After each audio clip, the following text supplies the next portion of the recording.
podium now, a man who's come straight up from the rooms, the CEO of the Melbourne Football Club, Cameron Schwab.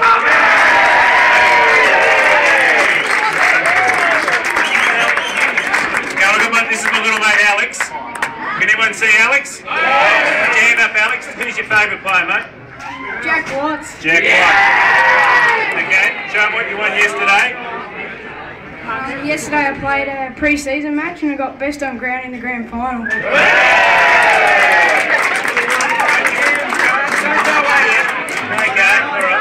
Okay, when you're a member of the 2018 Premiership team, who's the first person you're going to thank?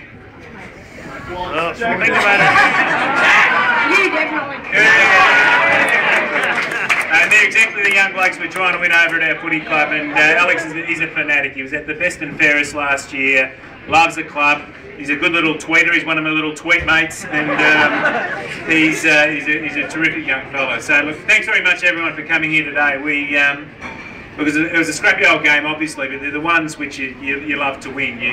You love to win them because we set a bit of a standard last week in regard to how we wanted to defend and to have our forward line working as hard as what they did right from the very outset, even at times when we couldn't score, but the defensive pressure was there and there was intent in the way we played right from the very start of the game. And even when the game got a little bit messy there for about 15 or 20 minutes during the second quarter, there was no loss of our intent. They're a hard team to play, Adelaide. You know, they set up their back line very well. They're a hard team to actually work our way through, and from time to time our inexperience showed when we held onto the ball a little bit too long and those sorts of things, but that's all a bit a part of us getting better. What we like to do is we like our supporters to obviously really look closely at the things that we're actually trying to do, and when we really commit to a young talent, and from time to time you'll question why we continue to play them. If we continue to play some of these young guys, it's because we've got a real sense of what they can actually do for our football club. And one of them today was Jamie Burnell.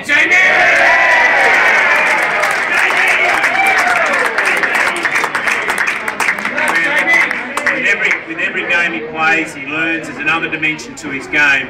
But he could be riding jumps at Flemington, he's that light. But for him to actually be there and attack the ball, learn a few lessons over the last week or so, and to find that he could actually contribute in the way that he did, and his tackling and the work rate which he provided and the things he does, he's going to be a pretty special player for us. The back line was obviously terrific. We've got great maturity. Cole Garland's just a ripper, and just to get him back and play, and you can just see what we've got with Chip Frawley. There's no reason why he shouldn't be really the backman of his generation, given his strength, and he's playing with a sort of the shrug of the shoulders, arrogance about him, which we really love. There's something special happening at our footy club. We've set ourselves, to be the club of the decade is our ambition. Well, obviously, to do that, we need to be the team of the decade, and what you're seeing now is the evolution and development of that. The good news is, last night we opened Casey. We officially took control of that building there. $3 million, $2.5 million spent on our behalf to build a facility out there.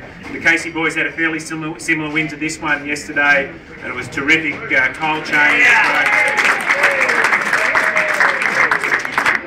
Big Jake Spencer looked like Strawbo Dwyer in the middle of the ground. Just put the big red-headed wig on him, we would have had straws. He was belting it to centre-half forward just about every time. Geordie Gisbert, as was mentioned before, has got lovely hands. Scotty West just reckons he's a beauty, and I reckon he's a great judge of someone with good hands.